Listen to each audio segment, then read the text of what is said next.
Welcome to the Pure Parenthood podcast, brought to you by Purebaby. I'm your host, Tiffany Wells, and I'm the head educator here at Purebaby. Sleep is important to all of us. Introducing Sleep Solutions by Purebaby, designed to assist your little ones to have a more sustained sleep. Created from the softest certified organic cotton, allowing delicate skin to breathe naturally.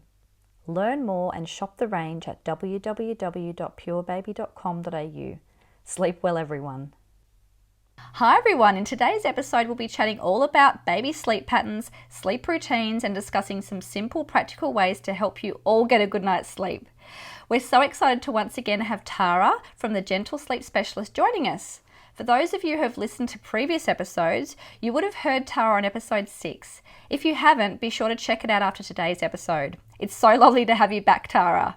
Yeah, it's so good to be here. Thank you for having me again. Well, it's an absolute pleasure. So sleep is important to all of us, obviously. So when we think about sleep patterns in babies, how do they differ from children and adults? Because I think that's a really poignant question. A lot of people don't necessarily know the differences between. So it'd be great to hear a bit more about that today. Yeah, for sure. So our babies actually tend to be on much lighter surfaces of sleep and active surfaces of sleep. And it's quite amazing to recognize or to be able to recognize that a lot of what we think is still awake behavior from our little ones can often be them either in a light or active phase sleep and also getting into that sleep process. So they actually sort of begin their sleep cycle far earlier than what we might observe or think that they are. So they tend to spend around 75% of their sleep cycles in lighter surfaces, whereas by adulthood, we're sort of closer to 50% in those lighter or more active phase sleep. Yeah. So we sort of look at REM and non-REM essentially. Whereas what you'll also find is for little ones, their sleep cycles will only be around 40 to 90 minutes long.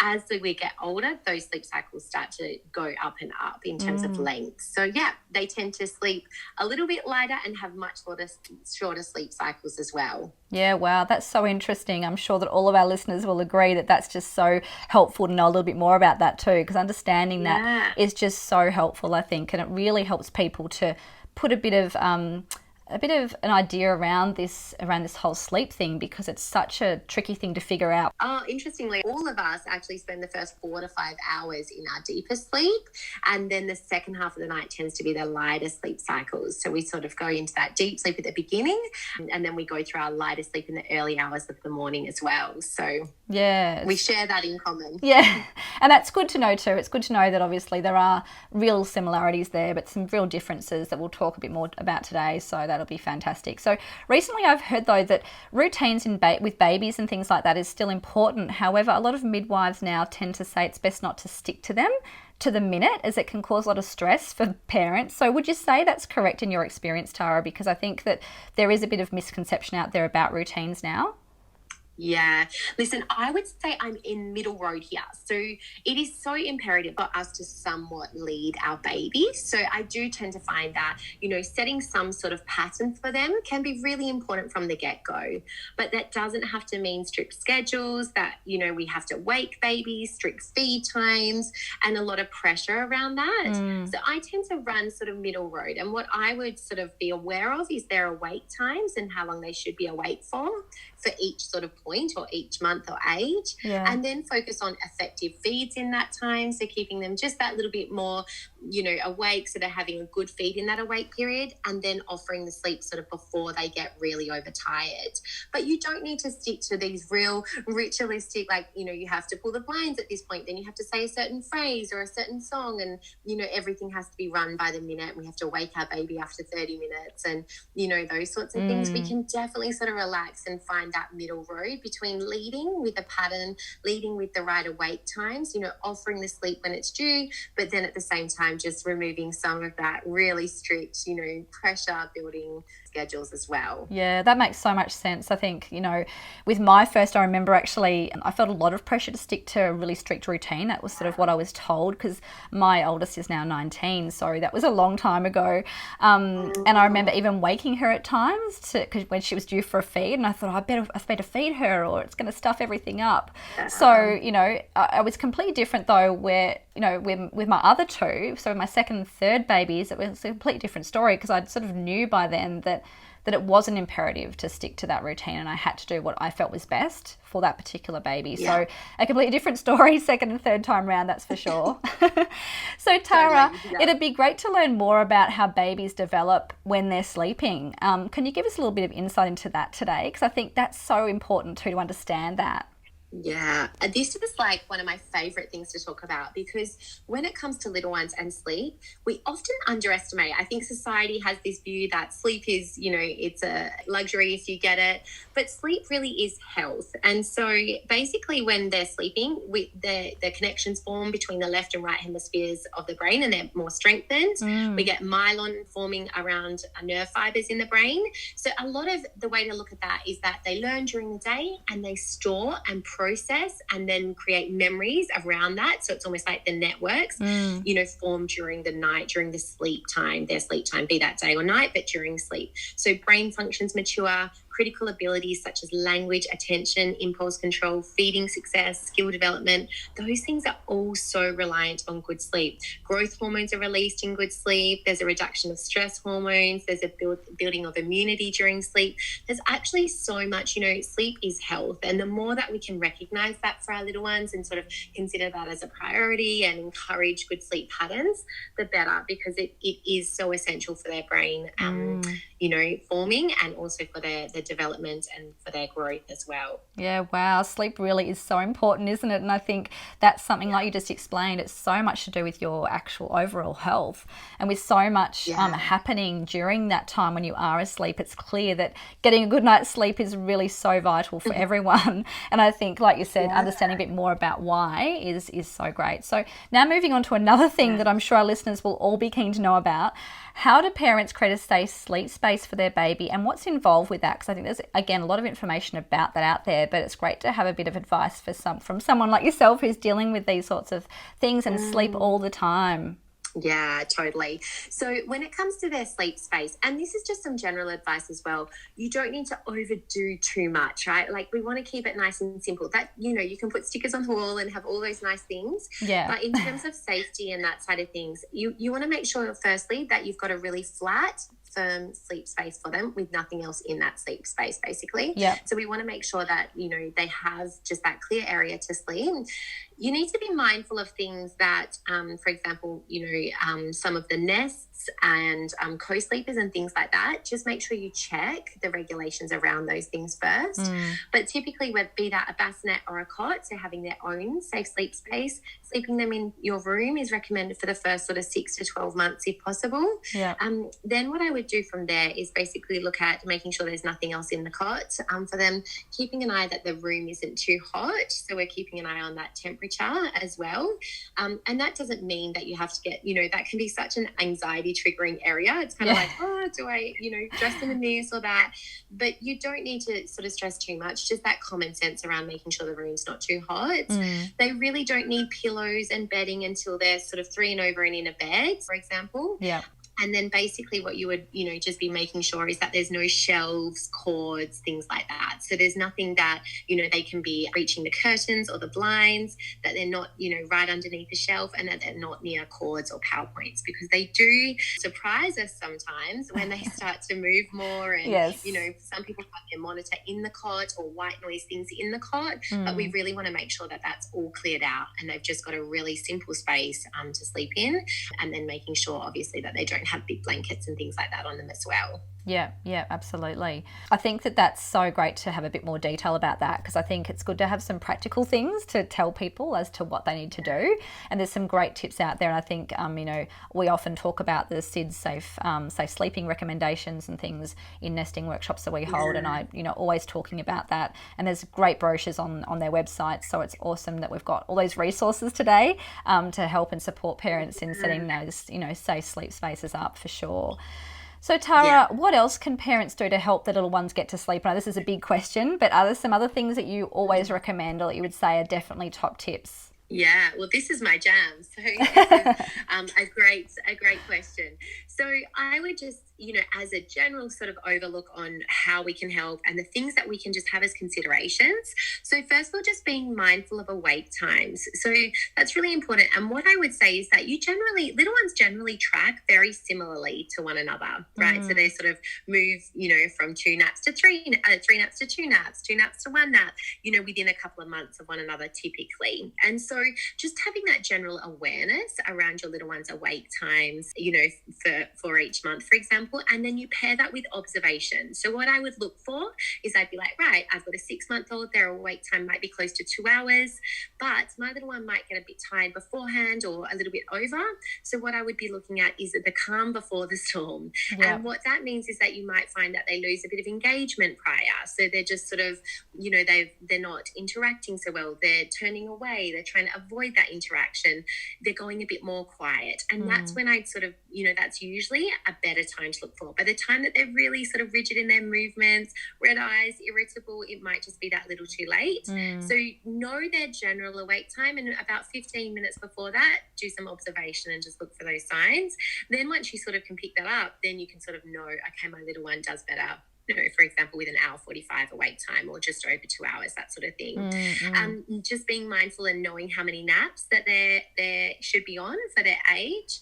And then what I would work on is what you want to do is build a sleep pressure, but not from making them overtired. Yeah. So one key thing is that in their awake time, instead of, for example, trying to get them really overtired to see if they'll then pass out and it'll make them easier settle, it tends to be the opposite. The more tired our babies are, the higher levels of stress hormones, adrenaline and cortisol they have on board. Yeah. And those particular things make it really hard for them to get into deep sleep. So what we want to do is build their sleep pressure by making sure in their awake time they're really awake. So we want to make sure when they're feeding, they're having a good feed. When they're playing, they're having a good play.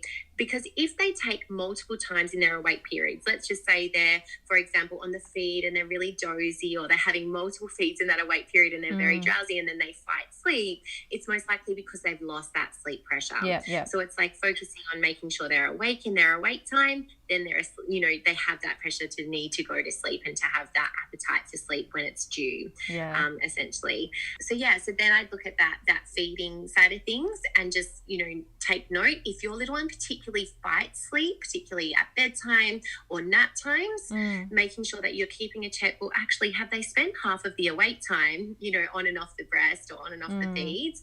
And then in that case, are they losing that pressure for sleep? So keeping an eye on that, and also how long they're feeding for, because that can impact their ability to need, to want to go down. Yeah, of course. Then I'd be basically looking at offering them the opportunity to know where they're going to sleep, and that sleep is something that they're very capable of doing. And so one big thing is when it comes to, sleep habits and sustainable sleep practices, is that the more roles we play in getting them to sleep, the more roles they think we need to play in getting back off to sleep. And it can be basically our babies, they're meant to awaken, right? So we all awaken throughout the night a number of times.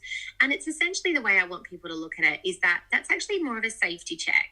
Okay. So, of course, little ones might need feeds overnight, but it's kind of like, is everything as it was? And if we're playing big roles in getting our little ones to sleep and they're falling asleep on us and then waking in completely different setting or without what they had, for example, there's a really good chance you're going to get that like sudden sort of waking and crying, right? To come and, re-mimic, exactly as it was, right? So just starting to offer them their own sleep space, starting to encourage them to get to know that, to fall asleep when and how they're going to wake up, so that they can rest in that and get into some of those deeper sleep rhythms, as opposed to just staying on these really light surfaces. It's almost like they sleep with one eye open, right? Yes. And then just looking at that sustainability, right? Can I keep rocking my baby until they're possibly to, how will I navigate that transfer from arms into cots, as we lower the cot? Yeah. Can I keep driving around, to give them their naps, that sort of thing, right? And just addressing that with, okay, I might just start to work on, getting them used to their own sleep space. We might stay home for the first and second nap, for example. So usually first and second naps are their better naps to sort of practice if they're on a few naps nights in the day, and then bedtime. So just sort of committing into that for a little while to start to get them used to those things, because that's where we look at the sustainability of that moving forward, because it can get a bit tricky, right? Absolutely. As they're getting older, they'll just push off you and try and crawl away when you're trying to rock them and things like that. Yes. Well, addressing sustainable sleep habits and sleep association was absolutely wonderful. I mean, I know myself, I struggled with things with all of my children for different reasons. And I think too, like when you have a toddler and then you've got a second or third baby, then you're so busy, you're rushing out. So it's difficult to sometimes have that sleep association and have that same space that they're going to sleep in all the time. So I know with my second, I really struggled with that for a little while, and that was really tricky.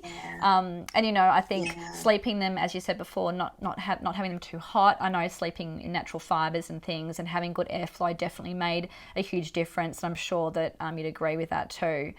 Absolutely. That airflow plays such a big role in sleep recommendations, and absolutely. And I think I actually lived in Queensland for quite a while, so it was extremely hot, so it was really important to just make sure that the airflow was always there and that there was some way in which I could obviously try to create a really comfortable environment for my little ones. So it is tricky when it's hot. Much easier, hey? That's right. Yeah. So I have another question that's often used to baffle me, and things that I think often a question that often would be something that people would ask as well is, why do babies cry while they're sleeping? Because this is something that I know I used to go in, I check on my little one and they'd be crying, but they're actually asleep. And I was like, what's going on here? So it's difficult to know whether to pick them up or not and what to do. Yeah, for sure. So there's a few reasons why this will happen. So I'll sort of list those. So one of them is overtiredness. So as I mentioned before, those stress hormones. So as soon as little ones start to get really overtired, they start to log on these adrenal sort of, stress hormones, which will be your cortisol, adrenaline, those sorts of things. So it's almost like that fight or flight sort of, response coming into play. Which then means that then they go to bed over time, a little bit more wired. So they're more prone to being up much more regularly, very unsettled, unable to get into a deeper sleep cycle, and also they can be quite wired, so they're more prone to wake with quite almost like a hysteria, like that really sudden cry. So that's one big thing. So just managing your babe's awake times, and also just if you think that's coming into play, try taking off 10 to 15 minutes toward at their last awake period, and just see if that helps them stay in a better, sort of drift into a better sleep cycle for the night time. The other thing is sleep association. So just as I mentioned before, babies awaken, we all awaken, but we almost shouldn't know about them. So you and I mean, unless you've got little babes, we probably wouldn't know that we're waking, many times in the night and checking everything is as it should be or as it was, and then going back off to sleep again. Whereas babies who, for example, like I mentioned, if they get, put to sleep in your arms and then wake up in their sleep space, if they fall asleep with the dummy and then that's gone, or the breast isn't in their mouth, or, whichever one it might be, any of those changes then trigger that alarms. So it's like this alert, during the night that something isn't right here, and can we recreate that, right? Which then comes back to that whole idea of just beginning to work more and more on them, being able to fall asleep as it will be, right, when they wake up. So allowing them to go down in their own sleep space can really help with that sudden waking and crying. Sometimes it can actually also be that they're still in sleep. So some little ones will cry in their sleep. It's very common, especially as we spoke about before, they're in much lighter surfaces of sleep than us. And so they are more prone to these active, sleep cycles, which mean that they'll do all types of, weird and wonderful things while they're asleep. You'll see them smile and they might be moving. Some will do this little whinge or a whimper or things like that. So that can come into play as well. So sometimes I would encourage parents just keep a check on them. You can stay watching the monitor or stay near them. Just give them a moment, because if their eyes are shut, they might just stop within a couple of minutes and then stay in that sleep. So it's just sort of holding off for just a moment, keeping an eye on them, and then deciphering, okay, do they need me to step in now, or are they still in sleep, as well? Yeah, well, that makes perfect sense. Those are the main reasons that you'd see it. So it's more about overtired, sleep associations, and then also it can just be this light, surface of sleep, dreaming, that sort of thing can really come into play when it comes to that that sort of thing. Yeah, awesome. It's just so great to have a bit of a look in at that sort of thing, because I think it's one of those things that a lot of people kind of do struggle with. I know myself, I did. And because you're listening to your baby, or if you are in the same room with them, you can hear all those little whimpers and cries, and you just don't know what's happening. So it's great to kind of get a bit of a bit of an idea about why that might happen. Now, Totally. I guess one of the other things that I wanted to quickly check with you as well, a lot of people get a bit concerned about having their baby on their side or tummy. I know it's a question a lot of listeners will probably want to know about and will ask at some point, or realise it's something they want to know about. So is it safe for babies to lie on their side or tummy typically? So as long as they position themselves there. So the Back to Sleep campaign that was run, I don't know exactly when it started. Yeah. It's reduced SIDS by such a significant amount. So it's really important that we just pop them down on their back. However, once they start to position themselves there on their side or tummy, that's when we don't have to step in and continue to reposition them on their back. Yeah. So our job is basically at that point to make sure that their sleep space is free of anything that, could sort of cause issues. So making sure that they've got that firm, clean, flat sleep space. Yeah. Then their job is to, if they want to get from their back onto their tummy or side. And then, of course, they can stay there once they do that. So, and it's quite natural, right? Like it's not always that you'll see little ones, once they can roll, staying on their back. Many will sleep on their side or tummy, and it can make us a bit nervous initially, but it's okay once they start to do it themselves. Yeah, well, I remember my babies, when they got a little bit older, particularly sort of from 4 months on, I remember them moving around a lot more, and I'd go in and check on them. They'd be on their side or their tummy. And of course, as they get even older, you'd go in and they'd be up the end of the cot in completely different places. They just sleep in the most weird and wonderful positions. Yeah, they do. So I can totally relate to that. And it can, when they're quite little, be, you get a bit concerned when they move around a bit like that, because it's sort of, when it suddenly does start to happen, you're like, oh, I wonder if they're safe in that position. So that's great to know a bit more about that. So thanks so much. So Tara, why do some babies sleep with their eyes open? And if they do, what's the best course of action here? Because I know we just spoke a little bit about them sort of waking, crying when they're sleeping and that sort of thing. But I know, you can go in sometimes and one eye is open. So what's the best course of action there when, troubleshooting this issue? I just think pause. Just always think about that pause first before stepping in and thinking, oh, are they awake? Oh gosh, they're they only slept for 20 minutes. Let's quickly go in and fix them back off to sleep, because this can actually be a part of their light sleep phase. So this can be when they're either going back into a sleep, when they're starting their sleep process, and also they can do it during REM sleep, right? So it's really important to just pause and go, right, do they need me right now, or can I give them a moment to see if they are still in sleep, or if they're about to drift, back into that deeper sleep. And it can also be caused by the fact that their nervous system is still developing. So that, it's essentially, it can just be an immature, nervous system initially that causes that as well. But either way, I would always just think first, just pause and just give them a chance to see if they are going to go back off to sleep again, or if they will stay, in that REM sleep that they're already, most likely in. Yeah, great. There's some great tips there, I think, because it can be really tricky, again, to work that one out. So this next question is something that I actually came across with my second baby, actually. So what do you do if your baby won't sleep in their cot or during the day? I know, as I said, I had issues with my second with this a lot. So what are some tips around that one, Tara? The main reason why day naps fail is typically coming down to two things. So the first thing is that sleep pressure. So how I spoke about before, essentially with their awake times, naps typically fail if they've lost their appetite for sleep. So if you've got a little one who's snack feeding and then sort of dozing, almost like snack dozing on these feeds, there's a really good chance they then count that as their sleep, particularly newborns. Right. So a lot of people come to me and say, my newborn doesn't sleep for 6 hours or 5 hours. And I say, okay, or they don't sleep all day. How many feeds do they have? Oh, they have like 3 in this period, or, they're on and off for this period of time. And I say, okay, were they pretty drowsy, pretty zoned out or dozing? Yep. Okay, well, your baby probably had about 4 naps in that 6-hour period. And all of them were during the feed, if that makes sense. Yeah. So basically what I would be looking at during that time is just going, okay, during their awake period, can we work on that actually being a complete awake period? Can I engage them more? Maybe move the feed, say 20 minutes after they wake, so you let them wake up properly first, it's not too close to when they're getting tired or due for sleep. Yeah. And then, go from there when it comes to, that feed. Then feed them and do a lot more engagement on the feeds and interaction to make sure that then they've still got that appetite for sleep. So that is such a biggie when it comes to, them going down in their cot during the daytime. Yeah. The other thing is overtiredness or undertiredness. So once again, just becoming aware of when they're actually due for their sleep and trialing. So just sort of go, okay, how did this settle go? Did I feel like they even took to it a little bit more when, for example, I took off 15 minutes of the awake time I thought they might be on?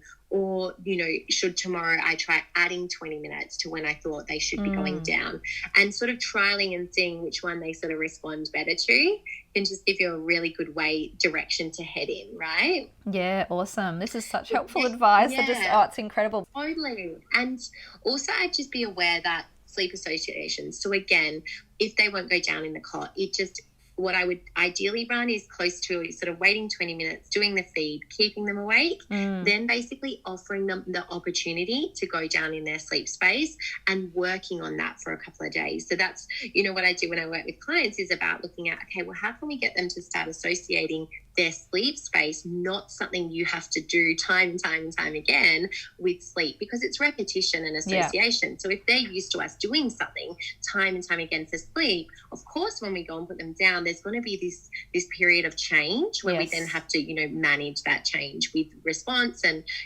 all of that, but just basically getting them more accustomed so they learn that, and then that will become their new familiar.